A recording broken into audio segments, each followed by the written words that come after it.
कहा था नाम जप करने को तो मैं कर रहा था, लेकिन महाराज जब भी मतलब कर रहा था, मैं नहीं आना, कर रहा हूँ, अभी भी कर रहा हूँ, लेकिन मतलब महाराज लेकिन नहीं लगना। जैसे प्राणपन से लगा जाता है, ऐसे थोड़ी मन को परास्त करना कोई खेल है।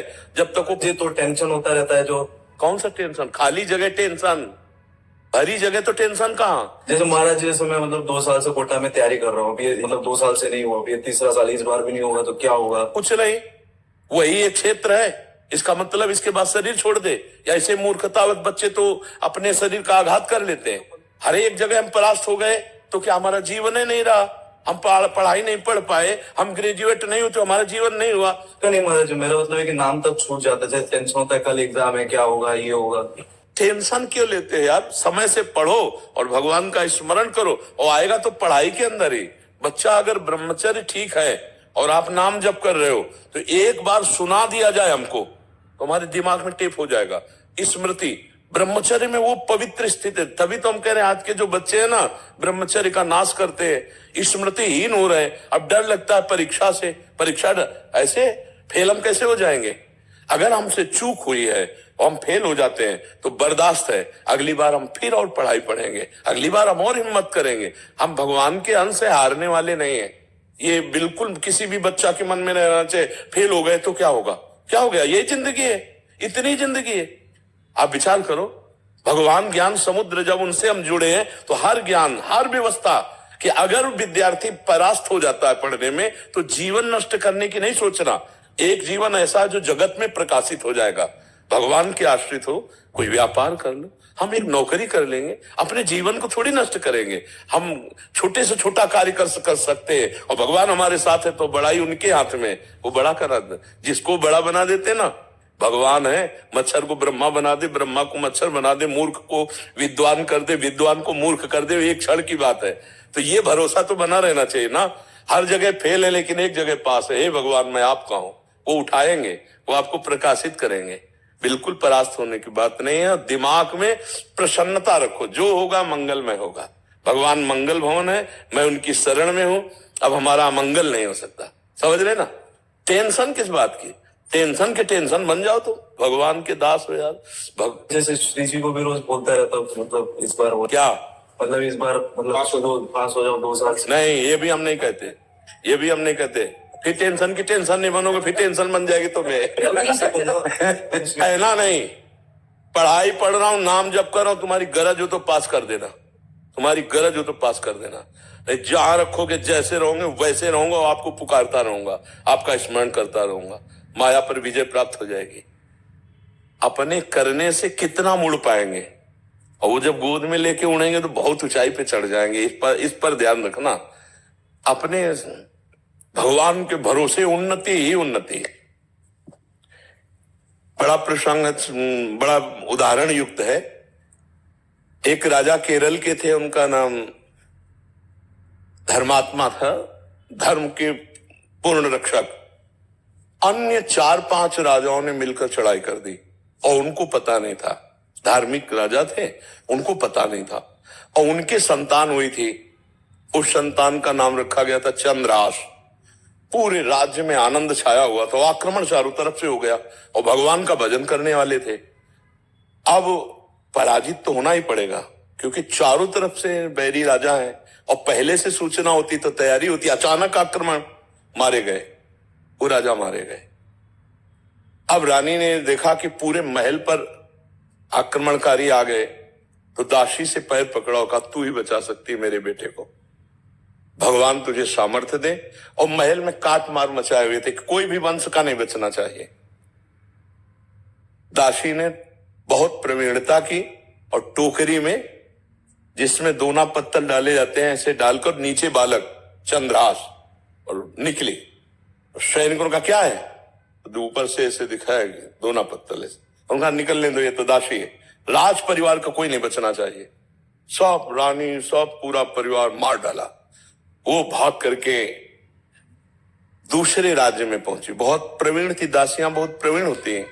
तो धृष्ट बुद्धि नाम के जो उस राज्य के मंत्री थे, उनकी शरण में गए, उसको राजकुमार बचाना था। तो उसने स्पष्ट कहा, मैं केरल के राजा की दासी हूं और ये मेरा पुत्र है। मैं हर कार्य में प्रवीण हूं, आप चाहे जिस दास्ता में रख लें, उस मेरे राज्य में सब विध्वंस हो गया। ये नहीं बताया कि राजकुमार है, मेरा पुत्र है और मैं इसकी रक्षा करना चाहती हूं आपकी शरण में रहकर। उन्होंने कुछ परीक्षाएं ली तो दासी कला में तो प्रवीण थी, उसे दासी बना के रख लिया और वो बालक राजमंत्री के घर में। भगवान जिसकी रक्षा करते हैं, ध्यान से सुनते रहो, भगवान किस हालत में पहुंचा दिया कि बिल्कुल मिटिया मिट। अब देखो उनकी उन्नति। अब एक दिन दृष्ट बुद्धि की पुत्री थी, उसका नाम था विषया। वो उसका जन्मदिन उत्सव मना रहे थे तो बड़े बड़े विद्वान सब आए हुए थे, तो पुत्री का हाथ दिखाया तो विद्वानों ने ऐसे रेखा देखी और लड़के को देखा खेलते हुए, चंद्रहास जी को। तो उनका इसका पति तो ये होगा। तो एकदम अपमान लगा ना, राज्य मंत्री और उस दासी पुत्र। तो उस समय तो कुछ नहीं बोला, जो सब सभा गई सो जल्लाद बुलाए और कहा इसको काट के फेंक दो जंगल में जाके। अब दासी की क्या चाल, अब वहां दासी को पता भी नहीं चल पाया, चंद्रहास जी को गायब कर दिया। अब चंद्रहास जी को जंगल में ले गए और उनको देवर्षि नारद जी ने जब यहां दासी पुत्र बनकर के रह रहे थे तो एक छोटा सा शालिग्राम दिया था, कहा था मुख में रखे रहना, चरणामृत पान करते रहना और कृष्ण कृष्ण कृष्ण ऐसा बोलते रहना। जो भगवान का भजन करने वाले पिता थे, उसी के प्रभाव से देवर्षि नारद जी ने चंद्रहास जी को नाम का उपदेश किया। जब वो जल्लाद जंगल में ले गए, बोले बेटा तुम्हें पता हम क्यों लाए? तो उनका हमें तो पता नहीं। तो उनका तुम्हें मारने लाए हैं, मंत्री का आदेश है। तो उनका हमने कोई गलती की है क्या? तो उनका नहीं, उनका आदेश है और हम जल्लाद हैं, हमारे दया है नहीं, पर तुम्हें देखकर ऐसा लगता है कि क्यों मारूं, पर तुम्हें छोड़ दूंगा तो हमारी नौकरी चली जाएगी, हमें फांसी में चढ़ा देंगे। मैं मारूंगा नहीं तुम्हें। तुम्हारे उन्होंने देखा तो 6 अंगुली थी, 1 अंगुली काट ली और कहा राजा को दिखाऊंगा जाके कि तुम्हारा वध कर दिया, पर तुम यहां से भाग जाओ। तो काटने से खून निकला, वो वहीं मूर्छित होके गिर गए। कृष्ण कृष्ण कृष्ण कृष्ण कृष्ण, और वो जल्लाद वापस अंगुली दिखाए कि मैं उनको मार डाला। हुमा नाम का एक पंक्षी होता है पहाड़ में, वो परम पवित्र, अगर अपने पंख कर ले तो राजलक्ष्मी उसके चरणों में आ जाए। वो आकर के बैठ गया चंद्रहास जी के ऊपर। हुमा नाम का पंक्षी ये पहाड़ों में होता है, तो भगवत प्रदत्त किसी भाग्यशाली के ऊपर उसका। अब वो अपनी छाया में उनका वो मूर्छित बेहोश, कोई जंगली पशु ने अटैक नहीं किया चंद्रहास जी पर। इतने में चंदनवती नाम के राज्य का छोटा राजा, दृष्ट बुद्धि जो बादशाह के मंत्री थे, उनके यहां वो कर देने जा रहा था। तो उसने बहुत आराधना की थी लेकिन पुत्र नहीं हुआ था। तो रास्ते में दृष्टि गई कि हुमा नाम का पंक्षी किसको घेरे हुए। तो जब गए तो देखा चंद्रहास जी सुंदर राजकुमार और अंगुली कटी हुई, तुरंत पट्टी बांधी और लेकर के वापस चले गए। वहां नहीं गए कर देने, बड़ा उल्लास मनाया कि भगवान ने तो, हमने इतनी आराधना की, हमारे पुत्र नहीं हुआ लेकिन भगवान ने पुत्र दिया, मैं इसे राजकुमार पदवी देता हूं। छोटा राजा अपने राज्य का राजकुमार बना करके पालन पोषण किया और 10 वर्ष हो गए। वो कर देने नहीं गया बादशाह के यहां। तो बादशाह ने दृष्ट बुद्धि से कहा चंदनवती नगर का राजा कर देने नहीं आया, जाओ यदि वहां सम्मान पूर्वक कर दे तो ठीक है, नहीं उनका विनाश कर दो। मंत्री पूरे परिकर सहित आक्रमण किया। तो चंदनवती राजा का ऐसा वैभव था कि जब से चंद्रहास जी उनके यहाँ राजकुमार बने, उनको डर ही नहीं था, क्योंकि चंद्रहास जी भगवान का भजन करने वाले। तो दृष्ट बुद्धि नजदीक आया और कहा कर दे दो, नहीं तो युद्ध करो। तो उनका वैसे युद्ध की जरूरत नहीं, पर हम तुम्हें कर नहीं देंगे, हम समर्थ राजा है। चंद्रहास जी ने इशारा किया कि विरोध नहीं। चंद्रहास जी ने कहा कि हम स्वयं कर देने के लिए तैयार हैं, आप शांत रहिए। उसकी दृष्टि में दृष्टि मिली तो उसने, ये वही बालक है, क्योंकि नेत्र इसके वही है जो उनके घर में रहा था दासी पुत्र बल करके। तो चंदनावती के नरेश से कहा कि तुमने इस बालक को कहां पाया? तो उन्होंने पूरी बात सुनाई। तो उन्होंने कहा अरे फिर तो जो प्रारब्ध है वो होके रहेगा, ये मेरी बेटी का दूल्हा, अरे इसको मैं दूल्हा नहीं बनने दूंगा। उसने कहा मैं कर माफ करता हूं, केवल तुम एक बार बादशाह के सामने जाओ, पहले तुम नगर में जाओगे हमारे घर, वहां तुम्हारा स्वागत होगा और इसके बाद तुम बादशाह के पास जाओगे। का स्वीकार है।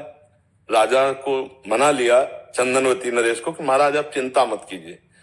और पहले था कि अगर पत्र लिख दिया जाए तो जिसके लिए लिखा जाता था धर्म कहता था बीच में खोल के नहीं पढ़ना, उन्हीं के वध के लिए उन्हीं को पत्र लिखा। और उनके जो बेटे थे उनको लिखा कि बेटा ये पुरुष जिसको मैं भेज रहा हूं जाते ही विष दे दिया जाए, जाते ही भोजन में विष, हलाहल तुरंत मर जाना चाहिए। तो उन्होंने ऐसे खोस लिया मुकुट के साइड में और गए।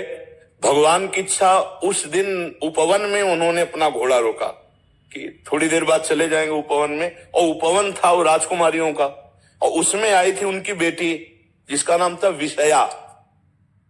खेल खेल में देखा कि कोई राजकुमार ऐसे विश्राम कर रहा है मेरे राज्य में। नजदीक गई, चिट्ठी देखी, चिट्ठी निकाली, खोली, लिखा था कि जाते ही विषया विष दे देना, जाते ही विष दे देना। पिताजी की बुद्धि खराब हो गई, इतना सुंदर राजकुमार इसको विष दे देंगी। उसका नाम विषया था, तो विष के आगे केवल या बनानी थी, तो काजर की रेख से जो दूब का ऐसे लेके वैसे काजर करके या बना दिया विषया। जाते कुछ बिना बेचारे जाते ही विषया दे दे, और बस खोज दिया, चली गई। देखो भगवान का विधा। अब वो जब जगे तो वहां गए तो जो दृष्ट बुद्धि का पुत्र था बड़ा धर्मात्मा था, उसने आदर सत्कार, उनका पिताजी ने आपके पत्र दिया। जो पत्र देखा तो उन्होंने कहा पंडितों को बुलाओ, तुरंत ब्याह करो। पिताजी का आदेश, जाते ही विषया दे देना। अब बेटी से ब्याह हो गया, 2-4 दिन हुए, कोई सूचना नहीं पहुंची। तो दृष्ट बुद्धि ने कहा मामला क्या है। वो जब लौट के आए तो बड़ा पूरा नगर सजा था, उत्सव हुआ। उनका क्या उत्सव? बोले आपकी बेटी का ब्याह हो गया। किससे? बोले आपने राजकुमार भेजा था। अब उनको समझ में आया कि प्रारब्ध इतना बलवान होता है। जब घर के अंदर गए तो देखा बेटी, और तो उसने कहा तुम्हें जिंदा तो नहीं रहने दूंगा। मन में सोचा चाहे बेटी भी दवा रहे। 4 जल्लादों को बुलाया और कहा देवी के मंदिर में जाओ। और उसे कहा बेटा अब तो दामाद हो गए हो तुम, पहला पूजन हमारे यहाँ देवी का होता है, अकेले जाया जाता है। उनको भय तो था नहीं, भगवान के तो भक्त थे। बोले आप पूजन करके आओ, बहुत प्रसन्नता हुई कि आप जैसा दामाद। और अंदर से जल रहा था, और उधर 4 जल्लाद लगा दिए देवी के मंदिर में। अभी अकेले देवी के मंदिर में, और इधर जो बादशाह था, बादशाह से पंडित लोग विचार के कह रहे कि इस समय यदि आप राजगद्दी पर बैठेंगे तो अकाल पड़ जाएगा, आपका विनाश हो जाएगा। इस समय कोई दूसरा तत्कालीन राजा होना चाहिए, कुछ क्षण के लिए ही चाहे। तो उनका कौन हो सकता है? तो वहां दृष्ट बुद्धि के जो बेटे थे वो वहां किसी कार्य से, उन्होंने कहा हमारे जीजा ऐसे हैं बड़े तेजस्वी प्रतापवान, आप देखेंगे। तो उनका इसी समय लाओ। तो वो दौड़े, पूछा कि कहाँ है? बोले देवी पूजन करने के बाद से ही पता चला। वो दौड़ के गए और बोले देवी पूजा हम कर लेंगे, तुम जाओ, बादशाह बुला रहा। अब ये जो मंदिर पहुंचे से काट के फेंक दिए गए, और वो बादशाह के पास गए। बादशाह ने तत्काल ताज रख दिया। दृष्ट बुद्धि को बुलाया कि नए राजा के स्वागत के लिए आप आइए। अब वो तो बादशाह है, सामने जो ही पहुंचे तो दृष्ट बुद्धि कांप गए। इशारे से पूछा कि हमारे पुत्र कहाँ है? बोले देवी पूजन। अरे बोले वो तो मार डाला गया होगा, पता लगा तो मार डाला गया। तब वो जाको राखे साइया मार सके न कोई, बादशाह बना ना। अगर भगवान रक्षक, भगवान जिताने वाले तो कोई परास्त नहीं कर सकता। हर विधान उल्टा होता चला जाता है। और अगर भगवान से विमुख हो तो चाहे जितनी उन्नति हो उसका परिणाम कुछ नहीं होगा। या हम मर जाएंगे, सब छूट जाएगा। नाम भगवान का, वास्त्र भगवान का, वो उठाते हैं तो उठाते चले जाते हैं ना। तो कभी भी डिस्टर्ब नहीं होना चाहिए। ये बात कभी नहीं लानी चाहिए कि मैं शरीर छोड़ दूं किसी भी विषय में, हार जाए या किसानी में कोई व्यवधान या पढ़ाई में। अरे हम फिर जीतेंगे यार, संघर्ष ही जीवन है। उसके लिए थोड़ी है कि जीवन ही नष्ट कर दो। तो जीवन नष्ट करने के बाद वहां कोई विश्राम स्थल थोड़ी बना है, फिर भेज दिए जाएंगे नीची योनियों में। क्या क्या कष्ट होता है आप देखो ना।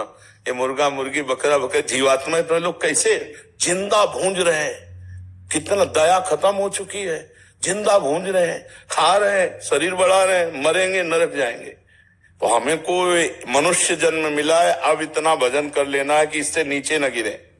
अगर चांस मिले तो पुनः मनुष्य बने और धर्म पूर्वक अपने राष्ट्र की सेवा करें, समाज की सेवा करें, भगवान का भजन करके जीवन पवित्र बनावें।